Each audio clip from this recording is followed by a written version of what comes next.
curriculum. We have this once a month, and our guest speaker is from nephrology, Dr. Manish Nudin, and we are so happy to have him. And he will be discussing nephrolithiasis, specifically for non-nephrologists. This is a very important part of our understanding of bone metabolic diseases and mineral disorders, because we see nephrolithiasis not uncommon, including in primary hyperparathyroidism. And so this is an essential aspect of metabolic bone disease education. And with that, I'd like to proceed. Thank you. Welcome to the bone curriculum. I'm Irfan Moinuddin, General Nephrology and Transplant Nephrology at Stroger Hospital of Cook County. I'll be talking about nephrolithiasis, and all the content will be nestled within a case report, because I believe in storytelling, and I think storytelling is a great way of presenting known data and known knowledge about a topic, and how to not only know it, but also see it in clinical practice and then implement it in your own clinical encounters. So let's begin. So, Yeah. oh, okay. So I thought I would just be a little bit dramatic, just show some real stones. This would be a calcium stone. This is a uric acid stone, a struite stone, and a cysteine stone. Obviously, very dramatic. Certainly not fun. And this is what we're treating. This is what we're dealing with. So, so first we'll begin with calcium oxalate crystals. 70 to 80% of calcium oxalate crystals are monohydrate, also known as violite. This is more common with hyperoxaluria. The dihydrate crystals of calcium oxalate are less common, and they statistically are more common with hypercalciuria. The monohydrate crystals are the ones that are in A and C. They can either be ovoid or dumbbell type or elongated. And the dihydrate crystals are the octahedral, or I don't know if this is clear, but the dodecahedral type crystal that you can see. These are classic crystals of calcium oxalate.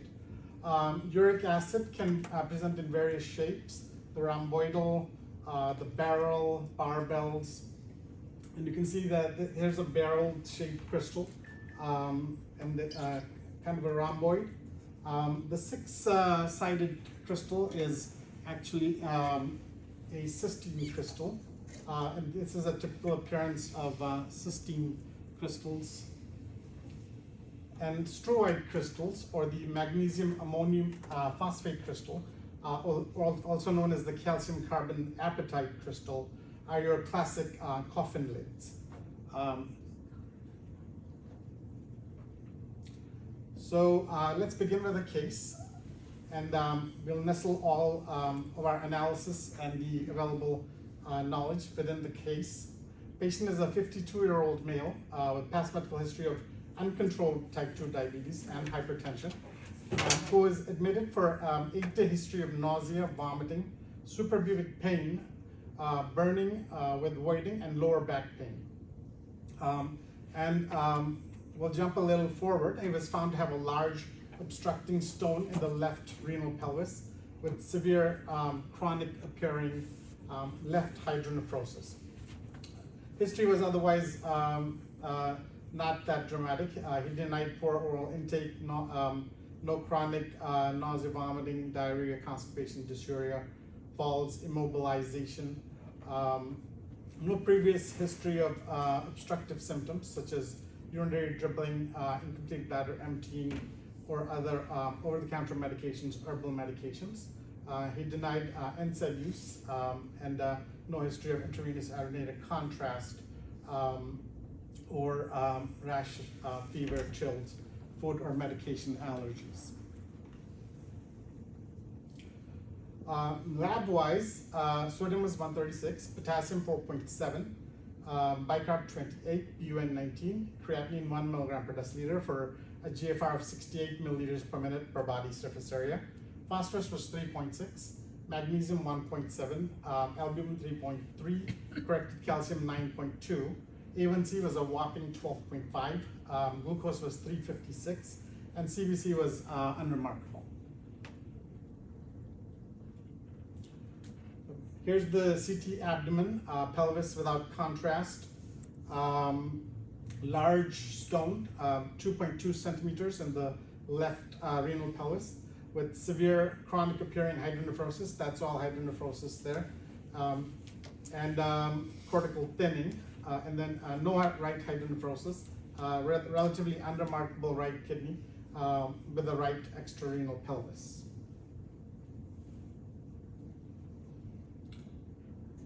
Of course, in nephrology, you can't do any analysis without a urine.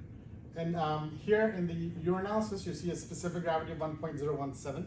I've highlighted some of these in red, and we'll discuss all of these as we go along.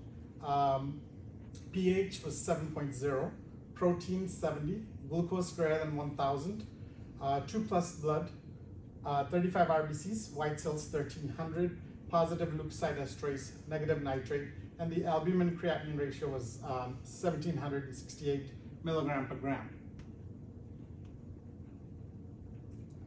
So at this juncture, the nephrologist is faced with questions. First question is, this patient has a huge stone. And what are the general factors? What are the general predisposing factors that must be considered in this patient with kidney stones? And then based on the data we have so far, what are the risk factors that are specific and unique to this patient with kidney stones?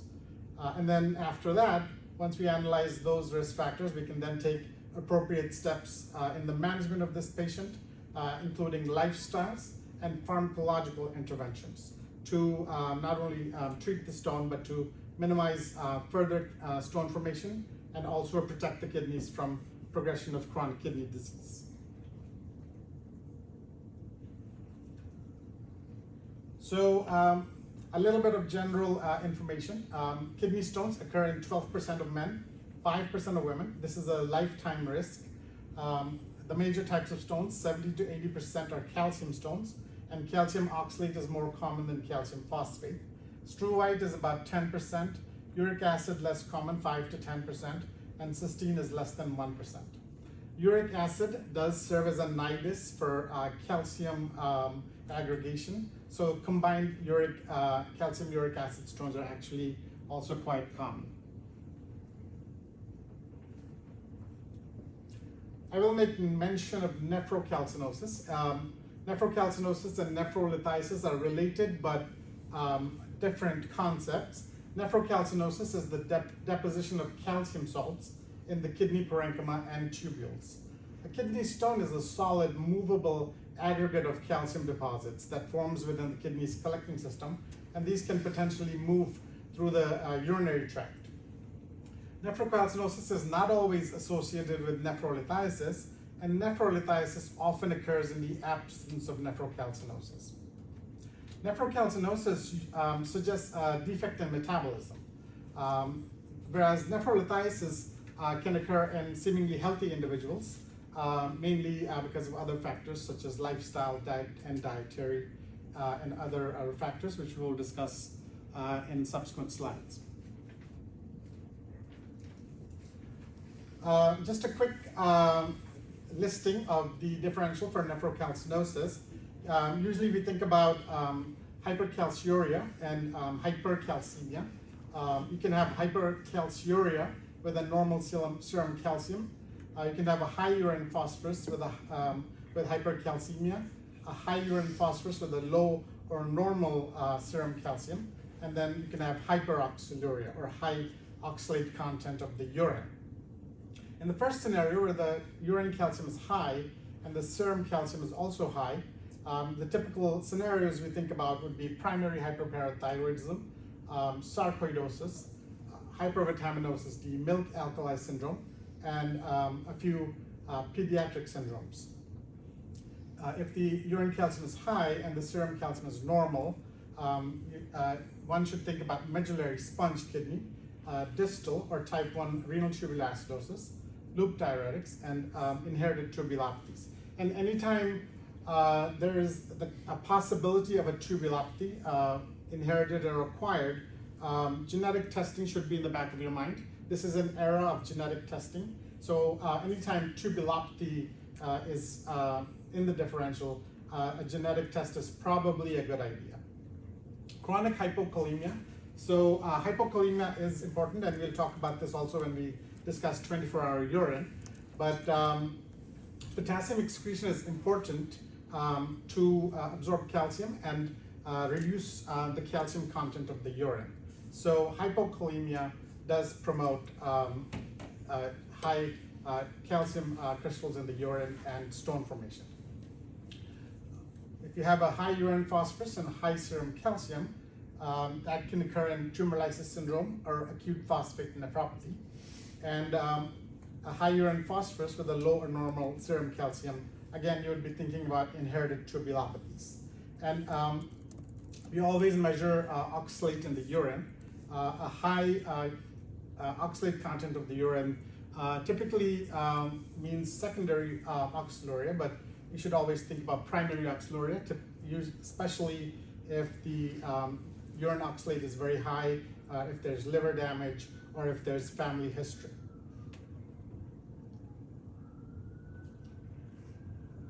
So what are the risk factors for kidney stone formation? One of the most important ones and easiest to fix would be lower urinary volume. So the patients are just not making enough urine. The flow of urine is not significant to flush out the crystals. Basically, the patient is not drinking enough water. High urine calcium excretion obviously would be a risk factor. High urine oxalate excretion is a risk factor. And then we'll talk about how to mitigate all of these risk factors as we go along. High urinary uric acid excretion, these are all intuitive, and they actually make sense.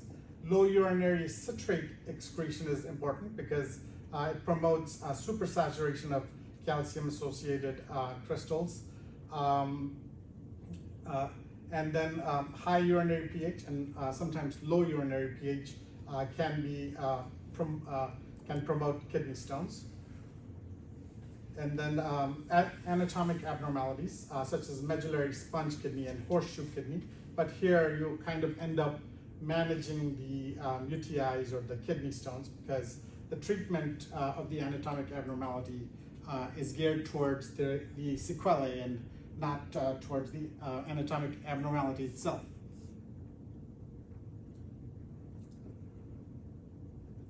So you go from general risk factors like that to dietary risk factors. And then we'll incorporate all of this into the patient data. But first you have to know the risk factors in order to have the patient data make sense. We talked about lower urine output, and that kind of goes hand in hand with lower fluid intake. And lower fluid intake increases urine calcium as well as urine oxalate. Lower dietary calcium, a lot of patients, of course, would think that lower dietary calcium is good for kidney stones. And as we all know, a normal calcium diet is actually very important because calcium will bind the oxalate and phosphate in the gut and get rid of calcium oxalate and calcium phosphate in the stool, thereby mitigating the absorption of oxalate and phosphate from the intestines. Higher dietary oxalate makes sense. It increases urinary oxalate. Lower dietary potassium does increase urinary calcium excretion. Higher animal protein intake will increase urinary calcium and uric acid excretion. It can lower urine pH and can actually decrease urinary citrate excretion. High salt, salt is never actually good. Salt should never be encouraged, especially as you approach 40 years and older. Salt becomes poison. A higher sodium intake is associated with increased urinary calcium excretion. And it is known that a sodium load does decrease tubular reabsorption of calcium. So that's a known phenomenon, and then we can use that 24-hour urine data to show the patient that in fact they are eating too much salt. And sometimes it's surprising because patients think that they're not eating salt and that they're adherent with the guidelines, and then you show them the 24-hour urine and you say, you are eating too much salt. And that's how, so basically you have to prove it sometimes, and patients don't know what they're doing. Higher sucrose intake may increase urinary calcium excretion. Vitamin C is an oxalate equivalent. So in patients with kidney stones, vitamin C is kind of a no-no. Vitamin D, so we talked about a normal calcium diet. So because oral calcium is not really well absorbed, and it allows you to get rid of oxalate and phosphate in the gut, in the stool.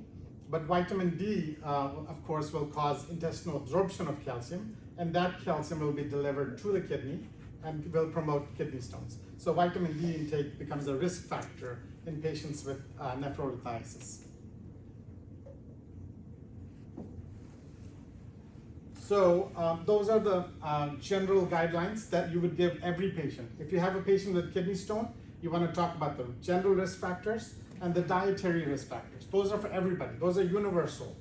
And then, of course, you have to tailor some guidelines to the individual uniqueness of the patient. And some of it can be done by analysis of the patient data, and some of it requires a 24-hour urine collection. So this patient, so far, we know he has hyperglycemia. He has an A1C of 12.5. He has greater than 1,000 glucose in the urine. So that's a risk factor for kidney stones. Urinary pH, 7.0 is a big risk factor. He did have a urinary tract infection, but in this patient, whether that's a risk factor, we will see in subsequent slides. Proteinuria, is that a risk factor for kidney stones? We'll talk about that. And then elevated specific gravity. So far, that's the data we have. And then the rest of the data will be provided with the 24-hour urine.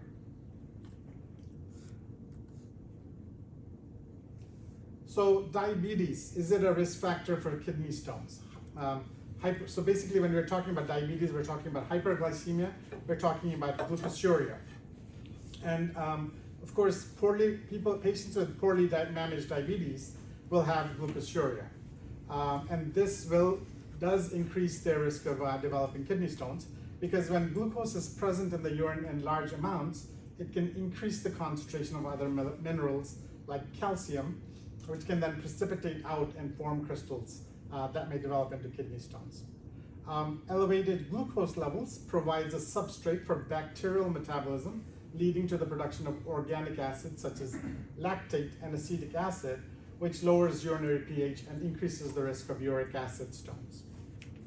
So now that we've talked about glucosuria, what about SGLT2 inhibitors? Are they good for patients with nephrolithiasis, or are they detrimental? I think the data right now is inconclusive, but we'll talk about why SGLT2 inhibitors may be good for patients with nephrolithiasis and why they may actually be detrimental. So first, why would they be good? First thing is, eventually the diabetes will be better controlled. So the hyperglycemia will be mitigated. So of course, that is a good thing. SGLT2 inhibitors do enhance urinary citrate excretion, and citrate, as we talked about, decreases supersaturation of calcium-associated crystals. SGLT2 inhibitors promote uricasuria, and you would think that that would be a bad thing, but the fact that eventually the uric acid levels will actually be lower would be a good thing. So we're talking about short-term effects and long-term effects. And then, as we all know, SGLT2 inhibitors causes a diuresis, and that diuresis may dilute solutes, with, of course, the associated risk that it may lead to dehydration. which would not be great for kidney stones. So SGLT2 inhibitors do all of these things, which are great, in the context that they may increase the excretion of calcium oxalate and uric acid, which can increase the risk of calcium and uric acid stones. So they may have risks, they may have benefits. Further research is needed to better understand which populations may benefit from SGLT2 inhibitors. Urine pH. So the goal pH is 5.8 to 6.2. This patient has a pH of 7.0, much above the goal. An alkaline pH promotes calcium phosphate stones, also struite stones. An acidic pH would promote uric acid stones. So in this case, the patient would be at risk for calcium phosphate stones.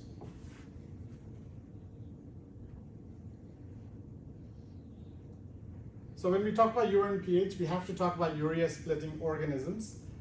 Urea splitting bacteria possess urease, which hydrolyzes urea into ammonia and carbon dioxide. This urea hydrolysis would result in an alkaline environment, which would promote calcium phosphate stones and struite stones. Typical urea splitting organisms would be Proteus mirabilis, Pseudomonas aeruginosa, Klebsiella pneumonia, and Corynebacterium urealyticum. I'm not going to talk extensively about struite stones, but since we're talking about urea splitting organisms, I'll mention that struite stones are the major risk factor for struite stones would be UTIs. Other risk factors would be female sex, diabetes, hypertension, medullary sponge kidney, distal renal tubular acidosis. As you know, in distal renal tubular acidosis, there's impairment of protons excretion, so urine pH is generally much above goal, therefore promoting struite stones. And then congenital urinary tract malformations and urinary obstruction. In this case, the urine culture actually grew E. coli, so this doesn't seem to be a increased pH related to urea splitting organisms, and it may be more related to the diet and what the patient ingests.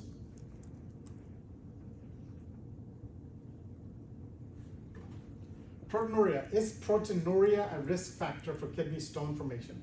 Not directly, but proteinuria does indicate kidney damage, and the disruption of the normal filtration process would allow for increased concentration of minerals that can form stones. So the fact that there's hyperfiltration and there's an increased quantity of minerals in the collecting system would promote kidney stones. Urine-specific gravity. Urine-specific gravity can be insightful, and to prove that, I just found a study. This was actually a study done by a Chinese group, so it's a cross-sectional study of adult participants greater than 20 years of the National Health and Nutrition Examination Survey from 2007 to 2008. The urine-specific gravity was divided into less than 1.008, 1.008 to 1.02, and greater than 1.02. A total of 4791 patients were included in the study, of which 464 reported a history of kidney stone. And univariate logistic regression analysis showed that of the risk factors, age, gender, race, hypertension, diabetes, BMI, GFR, and also includes urine-specific gravity and urine creatinine. After adjusting for known confounding factors, multivariate logistic regression showed that the prevalence rate of kidney stone increased with the increase of specific gravity, and it seems to be most significant if you compare 1.02 to 1.008. We had this patient had a specific gravity of 1.17, I believe, so or 0.17, so relatively high. And so again, I can't stress the importance of drinking more fluids unless they have volume excess, unless they have lower extremity edema, which would be a reason for fluid restriction. Pushing the fluid intake is actually easy and one of the most important things that we can do for our stone patients. So we talked a little bit about medical conditions associated with nephrolithiasis. Any condition that causes hypercalcemia, such as primary hyperparathyroidism and granulomatous disease, would be potential risk factors. Again, increased calcium in the urine, whether if it's idiopathic or secondary to hyperparathyroidism, granulomatous disease, type 1 RTA, and other factors. So type 1 RTA, as we talked about, failure of proton excretion leads to acidemia, which causes calcium release from the bone. So the acidosis itself is bad, and then the alkaline urine promotes calcium phosphate stones. Hyperoxaluria can be due to dietary oxalate, malabsorption, inflammatory bowel disease, or bariatric surgery. And then hyperuricasuria in the setting of gout, animal protein intake, it would be risk factors. And again, uric acid can serve as a nidus for calcium stones. And actually, it's common to see calcium uric acid stones combined. In our case, the PTH was 35.58, and the vitamin D was actually 9. So there was no metabolic acidosis, but the urine pH was alkaline. Uric acid was actually not done at the time of presentation, and the patient did acknowledge excessive animal protein intake.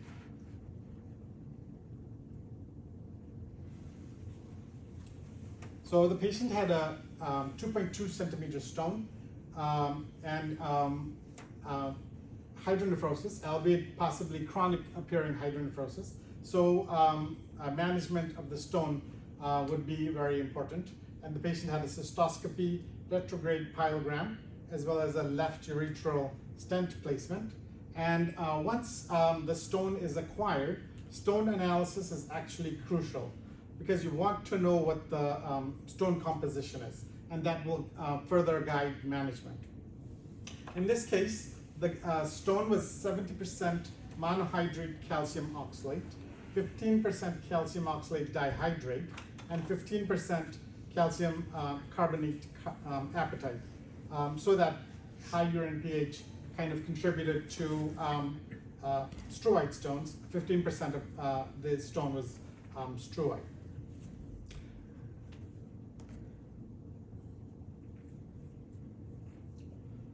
And of course, 24-hour urine collection, you cannot treat nephrolithiasis without a 24-hour urine collection. I just put the red, the reference ranges in red.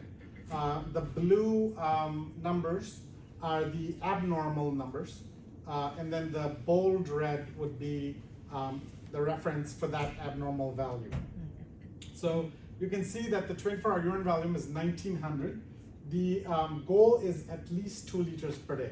So you just show them the 24-hour urine analysis, and they'll say, I drink water day in and day out, every single hour on the hour, and you say, no, you're only making 1900 cc, so you're not drinking that much. So you need to push the fluid intake.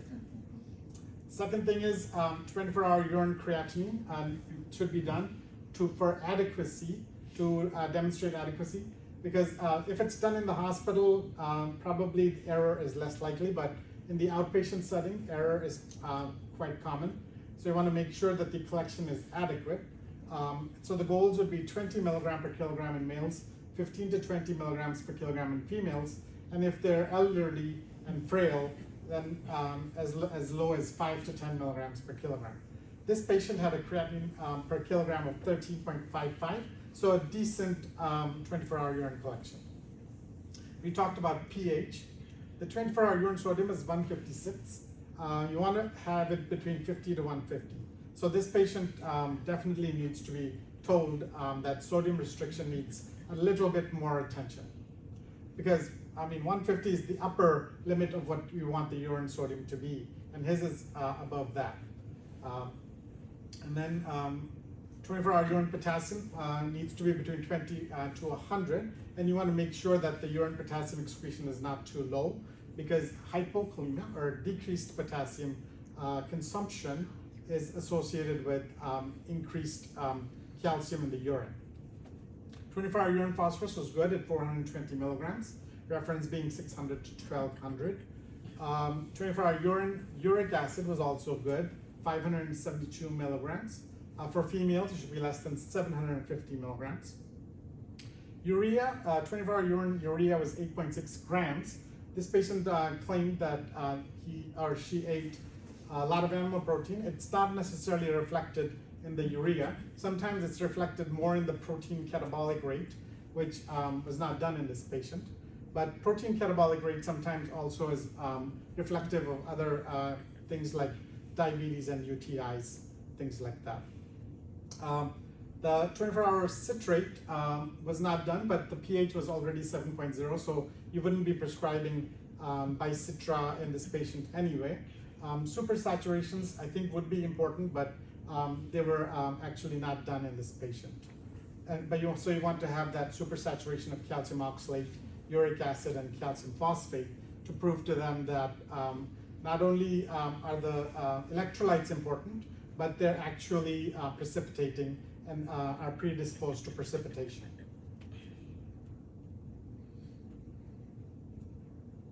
So again, drink more water. One must produce at least 2 liters of urine per day. pH is above goal. Eat more foods like cranberries, plums, and prunes. Adhere to a sodium restriction of 2 grams per day. Avoid foods with more than 300 milligrams of sodium in 1 serving. Implement a low oxalate diet. This would mean spinach, cocoa, black pepper, soybeans, wheat. These are actually very common. I had one patient who ate a lot of black pepper, and I told them that it has a lot of oxalate, and they were surprised. Again, I just put this in here because it is important. Soda is really bad. You must avoid soda. Sodas are filled with unhealthy chemicals, including high levels of processed bleached sugar, phosphoric acid, caffeine, and high fructose corn syrup. But even if it's diet soda, it's still bad for you. These ingredients are very harmful to your body, especially if consumed in large amounts. High fructose corn syrup can be metabolized into oxalate. It can increase excretion of uric acid and calcium. And this combination of high-level oxalate, uric acid, and calcium will encourage kidney stone formation. Phosphoric acid is found in moderate to high amounts in soda, and this creates an acidic environment in the kidney tract, enabling kidney stones to form more easily. Caffeine, especially is consumed chronically or continuously, encourages chronic dehydration, which is common risk factor for kidney stone formation. It's taking away all the good things, right? We have all souls and nothing. So we talked about supersaturation. Again, supersaturation, if it exists, we want to promote hydration, dietary changes so that you can reduce the high levels of urinary calcium, oxalate, and sodium. And then some medications, typically hydrochlorothiazide to cause hypocalciuria, and citrate, if it's appropriate, to reduce calcium salt supersaturation. And it also promotes inhibition of calcium crystallization. That would be how citrate is beneficial. So all of that was done. This 2.2 centimeter stone was removed, and we repeated the CT abdomen pelvis without contrast a year later. Right kidney remained unremarkable. That large stone was gone, but then there were some smaller stones that were present. There was a conglomerate of 3 stones in the left renal pelvis and several non-obstructing stones in the left lower pole. So this is very difficult to treat and probably very difficult to comply for the patient. So you just have to persist at it and keep monitoring and keep imaging to show that the benefit has occurred. Because of the chronic appearing hydronephrosis, I was afraid that the damage to the left kidney had been significant and that a lot of fibrosis may have occurred. So I did a nuclear medicine renal scan, and the damage was there. The left kidney was only contributing 11.59% of total renal function, and there was evidence of chronic obstruction with abnormal washout of the radionuclide after Lasix administration. The right kidney was 88.41%. So I'll conclude. So in terms of evaluation, the goal is to identify behavioral and physiological differences present in a patient so that effective therapy to prevent recurrent stones can be established and the prognosis can be better defined. This is actually very important. We need to know the behavioral circumstances that are unique to the patient and the physiological uniqueness of the patient so that you can provide adequate recommendations. You want to have that focused history, of course, radiologic testing. Don't forget about the stone analysis, indispensable to the treatment. The first stone, we don't get excited about, although I think there is a difference of opinion even with the first stone. But in patients with multiple stones at first presentation, strong family history, low bone mineral density, active stone disease, which means recurrent stone formation, enlargement of existing stones, or recurrent passage of gravel, you want to have the complete metabolic evaluation. You want to have at least 2 24-hour urine collections with urine volume, pH, urine calcium, uric acid, citrate, oxalate, sodium, potassium, magnesium, and creatinine. Supersaturations should be calculated. And then you want to have that monitoring. Imaging should be performed at the 1-year point and then every 2 to 4 years thereafter, depending upon the severity of the stone disease and the 24-hour urine values. And finally, for treatment, you want to focus on lifestyle changes. You want to see what medications may be appropriate, particularly thiazides and citrate, maybe allopurinol and other medications, depending on what the patient data and what the 24-hour urine analysis demonstrates. And if you don't have that stone analysis, what should you do? Well, calcium phosphate stones have similar risk factors to calcium oxalate. So, and calcium stones are the most common. So the only difference between calcium phosphate and calcium oxalate may be the hyperoxaluria, which is more common in calcium oxalate. And then the high urine phosphate and high urine pH would be more common in calcium phosphate, but the rest of the risk factors are the same. So it's reasonable to kind of assume that it's a calcium stone and then mitigate the risk factors with that assumption. But ultimately, you should strain the urine and try to acquire that stone and do the stone analysis.